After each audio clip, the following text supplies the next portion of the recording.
They're 2 days in the weekend, so Alabama decided to go ahead and get 2 5-stars.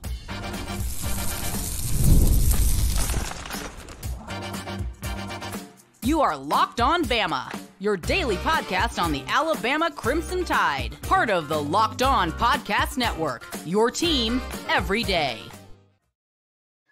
Hey, everybody, and welcome back into Locked On Bama. Luke Robinson from the HSA Radio Network. That's me. Bama Online's Jimmy Stein. That's him. This episode is brought to you by Gametime. I'll tell you about Gametime in just a bit. Thank you for joining us every single day and making us your first listen, and especially thank you everydayers who are with us all the time. You guys are the best, but also we like the newbies too. So just jump right on in. The water's fine. Now, I'll tell you where the water's fine. That's probably around Lake Tuscaloosa, because Alabama got another commitment today, this time from 5-star TyHaywood, 6'5", 300, number 10 player in the country, essentially, plus or minus in that range. Offensive tackle, obviously, and monster pickup. Again, just like Caleb Cunningham yesterday, we kind of knew this was coming. We weren't sure when, and I made allusions to in the comments on the podcast yesterday. Everybody was like, when are we going to get another commitment? I'm like, very soon, wink, wink, thinking it's going to be AK Deer. Well, TyHaywood decided, and I'll never forget it, Jimmy. When I got my alert that he committed, I was at Buc-ee's today driving back from Buc-ee's. You always have a special place in my heart. TyHaywood is a monster pickup, though. It is. And how about the fact that Buc-ee's is a Texas-based thing? There you go. So that is apropos. This is a really big one. They're all big. Obviously, the spots are precious. I try to convince people of this all the time. Each spot is precious because there's so many good players around the country that want to play for Alabama. And for every one kid that gets that opportunity, that means there isn't room for 8 to 10 or 12 kids that wanted that spot that will never be able to get it. That's just how precious those spots are. So TyHaywood, 6'5", 300. I got 2 comps here in terms of explaining how big this is. And again, man, what a great class. Alabama moving to number 1. We'll talk about that too shortly, but comps for TyHaywood. I think JC Latham is a pretty good physical comp for him. I think JC is a little bit bigger at the same stage, but not much.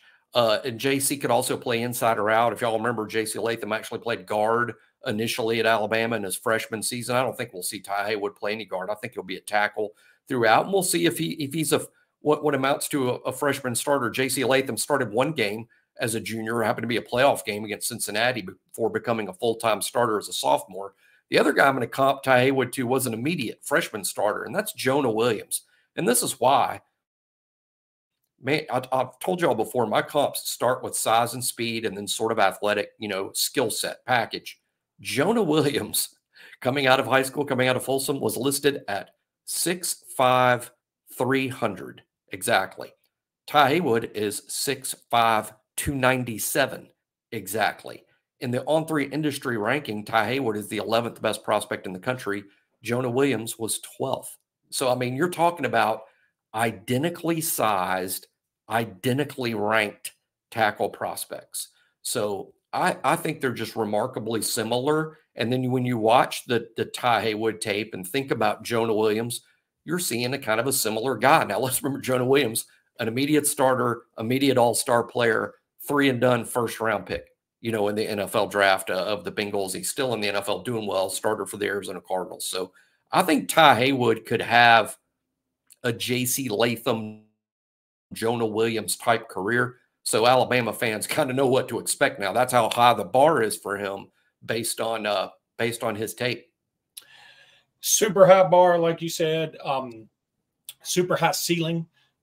This guy also, he participates in track and field with discus and shot put. One thing about that, that sort of helps with your agility. I'm huge fan of this guy.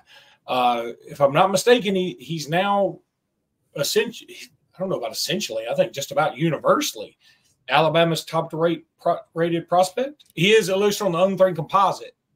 Yeah, and that's the one I want people some may have Caleb Cunningham ahead of him. That's what I want people to really, at On3, we really push that y'all should really cite the industry ranking. we're big believers in On3's ability to rank, but we think it's just more of a broad view when you take into account what they say at 24/7 Rivals and ESPN. And note, once again, that in the industry ranking at On3, it's 35% On3, 35% 24/7, and only around 10 or 15%. I think it's 15% for or 20% for Rivals and about 10 or 15% for ESPN. And that's just based on history and who's done a great job ranking these guys. But we think that industry ranking gives everybody the best look, and that's kind of what we go by. And then I use a little trick that people might think intellectually dishonest. I do not. But I tend, when I'm talking about Alabama guys, I'm going to use the highest ranking On3 industry versus On3, whichever one's higher, because I'm a big believer. And that's just because I'm a big believer in both the industry ranking and the On3 ranking. So whichever one is higher, that's what I'm going to go with for the Alabama guys. He is not ranked in those four you mentioned, ESPN, Rivals, 24/7, and On3, not listed lower than 21st. The catch is Rivals and ESPN actually don't have as many 5 stars yet. I think they wait to name more 5 stars. ESPN actually has him at number 18. So, I mean, when it's all said and done, he will be a 5-star probably across the board. Right. Anybody in the top 32 ends up a 5-star if you end the cycle in the top 32. But as I say all the time, rankings are fluid. They're not final. Kids will move up and kids will move down between now and the end of the cycle. So, Jimmy, I guess for me, and again, this is just monster news. I mean, I really wasn't expecting this. You and I even talked about it yesterday that we expect TyHaywood in this class, but we don't think there's an announcement that's imminent. And obviously, the Tim Watts batting average continues. I think he's literally batting 1,000 this year. Well, listen, yeah, that's true. But and then you and I were thinking AK Deere, the running back out of Mississippi, would be committing probably today. That still very well may happen.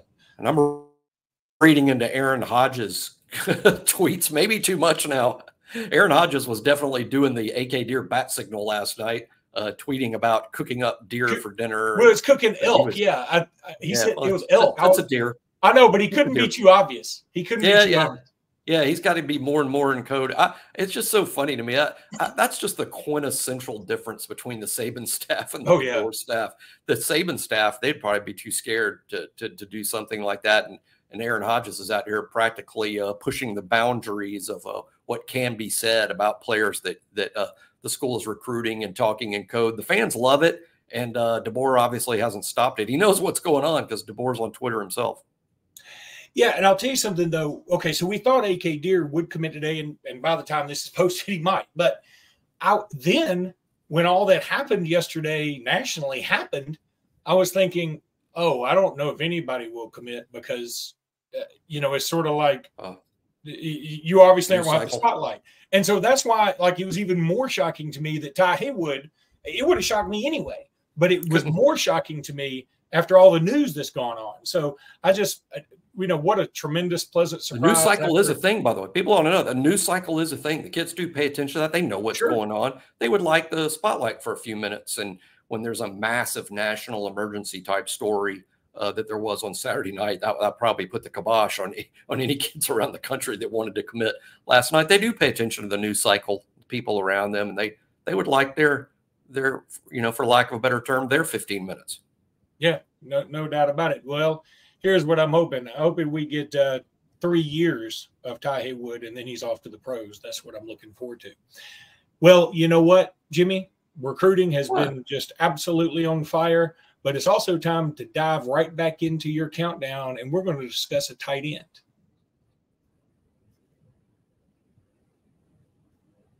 But time to talk a little eBay Motors. Love eBay Motors. Absolutely the best. Passion, drive, and patience. The formula for winning championships is also what keeps your ride or die alive. eBay Motors has everything you need to maintain your vehicle and level it up to peak performance. Superchargers, roof racks, exhaust kits, LED headlights, and much more.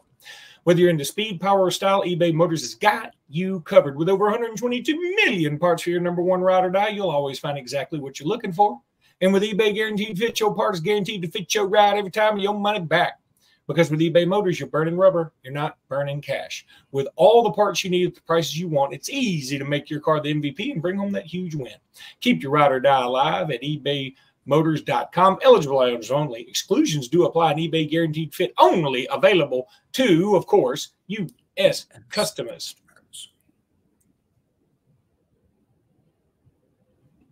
Also, I'll remind everybody that, if you're watching Fox Sports or ESPN on your TV all day and you have to turn down the volume with all that shouting, make the switch to Locked On Sports today, a free 24/7 sports streaming channel program for you every day to bring the biggest stories without all the screaming. Locked On Sports Today brings you can't miss analysis, opinions, news, streaming 24/7 on YouTube or on the free Amazon Fire TV channels app. Part of the Locked On Podcast Network, your team every single day.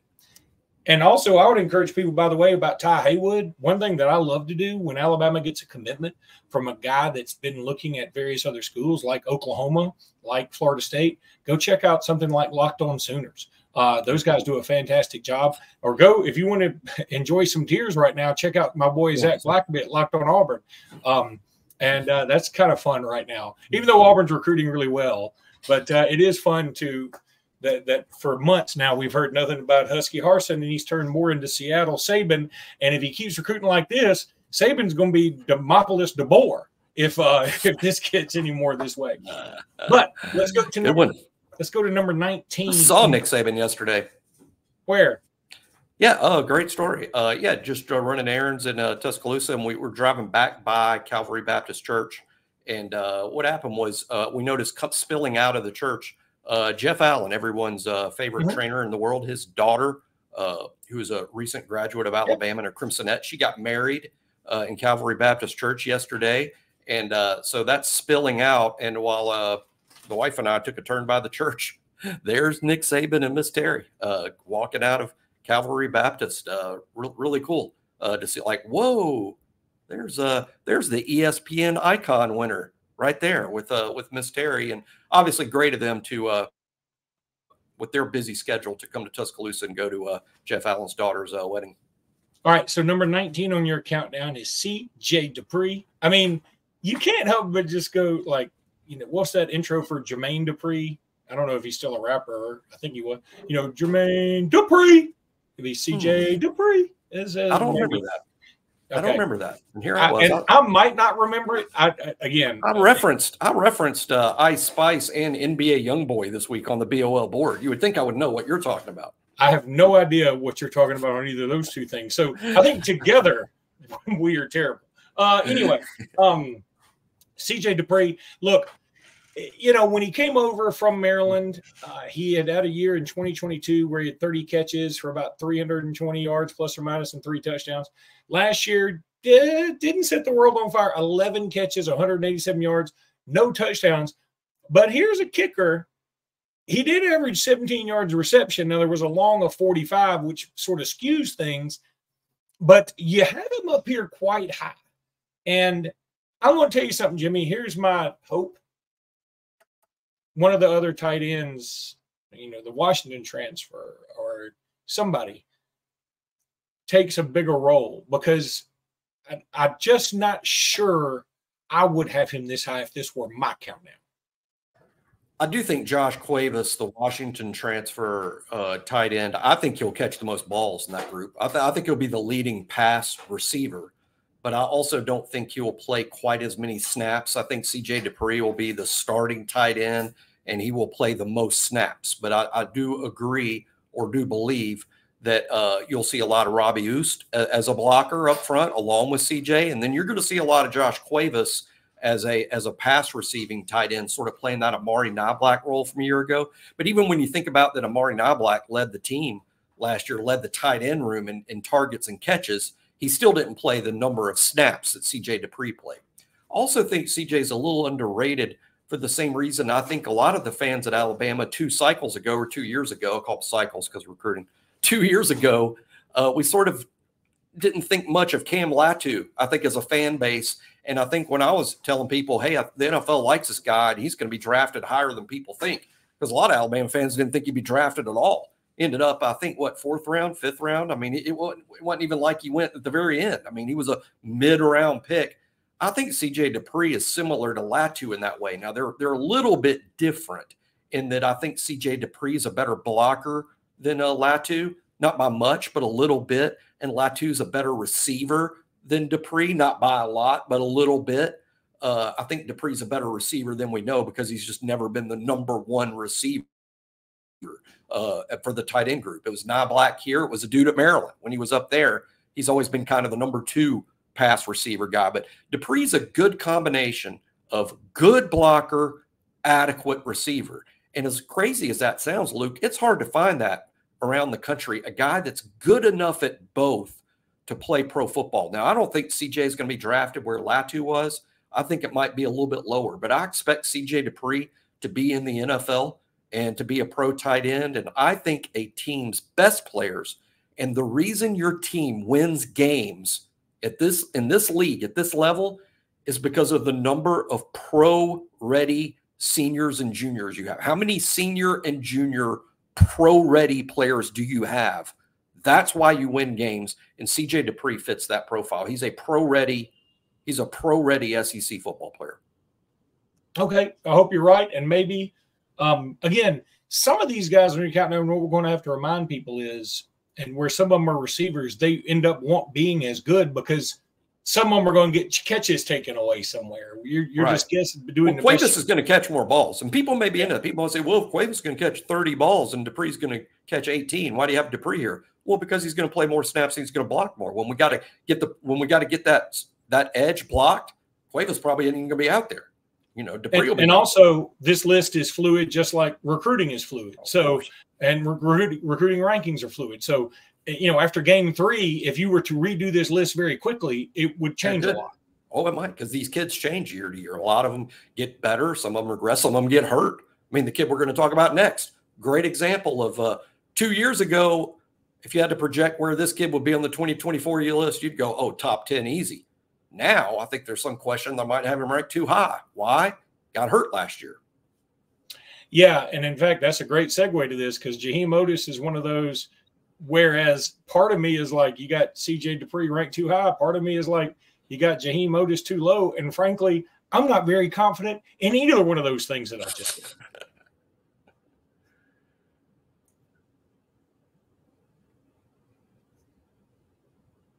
Yeah, Jaheim Oatis, he could certainly be a thing.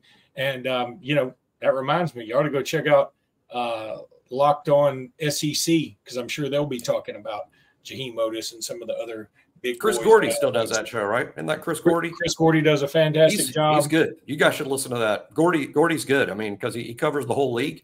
And so it's not an Alabama show. He covers the whole league. But he does a good job. And it's time to start catching up on everybody. Oh, well, SEC Media Days this week. I mean, this is the time to start knowing the whole league. I know we have a lot of fans out there that only watch Alabama. Seriously, they're big Alabama fans, which is great. And the only college football they watch is Alabama. They don't watch any of the other games. They don't care. They just watch Alabama. And I can't do it just for any number of reasons. But man, I take each college season as an opportunity for me to learn more about football. And even though I'm 105 years old, I still want to learn more about football each year. And I do that by watching a lot of games, high school, college, and the NFL. Yep. It's my favorite time of year coming up. We only got a few more weeks. So Jaheim Oatis. Yep. In 2023, you're right. He was hurt. He didn't play a ton. I mean, well, he played a ton, but he didn't play maybe at full strength all the time. Is that a better way to say it? Yeah, I think so. This is how hurt he was. First of all, he missed one whole game because he was hurt. I think it was South Florida. Played limited snaps in other games. His production ended up equaling what his production was the first year, but part of that was because he was playing a different position. His first year, he was playing nose guard. It's kind of hard to rack up tackles there, even though you're having a tremendous impact on the game.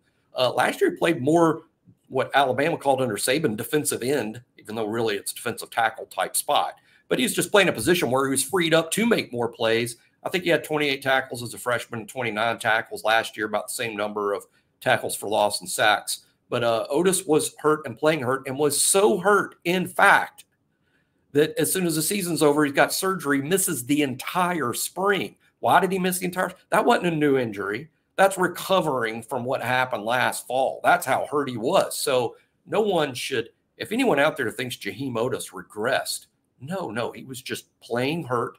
And hey, give him some credit for playing through it and contributing to the team's success. But he didn't take a step forward in his game because he was hurt. So this year we could see 2 steps forward. The step we didn't see last year, and then the sophomore to junior step.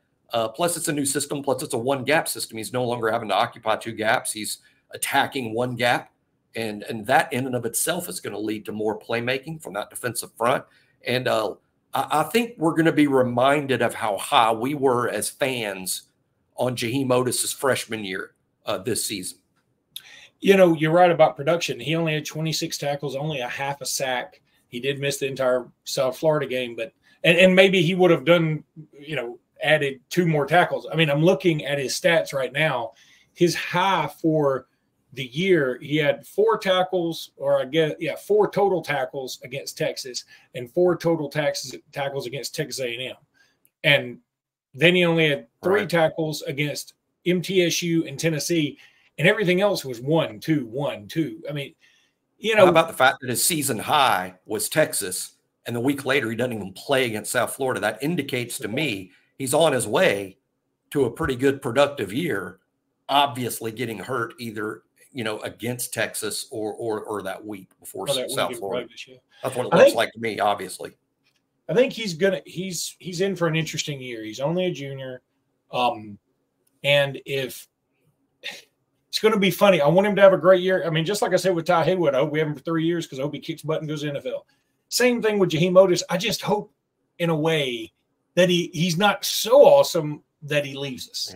I really feel like I want 2 more years to see what he can do. Yeah. Exactly. These kids need to follow. Tim Smith, who we're also going to talk about in very coming days. I don't want to give anything away, but probably in the next show, we're going to be talking about Tim Smith. And Tim Smith he's been here since 2020, and he was draftable after 2022. Draftable, by that meaning 6th round, 7th round. After last year, after his season 2023, 5th round, maybe 4th round. But he's coming back because he wants to get into day 2. He wants that day 2 money, maybe even guaranteed money. He wants an NFL team to invest in him. That's day 2. More of our kids need to follow that line of thinking. And now with NIL, hey, you can come back and you're not going to be, you're going to have money. You're going to have some spending, some folding money, in your pocket with NIL. And I hope Jaheim Oatis, just like Luke said, Luke's right. He needs to be a 4-year player, primarily because he lost the chance to develop last season. Last season, he's just hanging in there hurt. He needs further development at the line of scrimmage. So I'm with Luke. I don't care what happens this season. If I'm Jaheim's agent, and I would like to be, if you're listening, Gene, you need your 4 years at Alabama. To wrap up today, I wanted to say that I watched a YouTube, the City Center. It's a pod. I've never heard of it before, but I saw it on Twitter. And the hosts were interviewing Aaron Estrada, who of course played for Alabama last year, transferred in from Hofstra. And I thought it was fascinating. I've retweeted it. If you want to look at LS Robinson 21, you can find it. But it's about 2 minutes of the video of the interview. And it talks about Aaron Estrada. The host immediately jumps into, or at least it cuts into, where he says, all right, so tell me about NIL. He said, yeah, I got paid at Alabama. He said, NIL was good. He said, I don't want to say exactly what it was. He said, okay. He said, well, what was the highest offer you received? He said, I received an $800,000 offer from Cincinnati.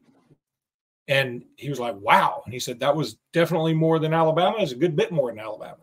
He said, but, my mom and I, and our family met all of, the staffs that were going after me. And my mom said, money, no money, whatever, I would go to Alabama. And he said, in the end, we make it the Final Four. My exposure's higher. He didn't say that verbatim, but you know what he means. I just thought it was so interesting because we hear about numbers all the time. And here's Aaron Estrada. In basketball, it's not a football thing, but he's being offered $800,000 for a 1-year thing, transfer from Hofstra. And so now whenever I hear outlandish numbers, at first I was like, oh, those numbers aren't right. Now I'm wondering, those numbers might be right. It's just crazy. Especially basketball. People have to remember, basketball doesn't have football NIL, but there's only 13 players, not 85. Right. I mean, so the basketball players do make more on the average because there's so much fewer, just like NBA players are paid more money. And one guy can make that much more of a difference. Yeah. Both of those things are true, but just dividing lesser money 13 ways, the players end up with more money than dividing a lot of money 85 ways. Yeah, exactly. But yeah, that's so true. And hey, look, I was having this conversation as it relates to softball, which doesn't have NIL money even as much as basketball, but there is softball NIL money out there. But I think we fall into a trap as fans, like Luke's interview story just told us. We fall into a trap as fans thinking that every one of these kids that enters the portal or enters the recruiting process is going to sign with the highest bidder. That is just absolutely false. It's not true. So don't believe that of every kid just because it's true with some kids. Some kids, that is true.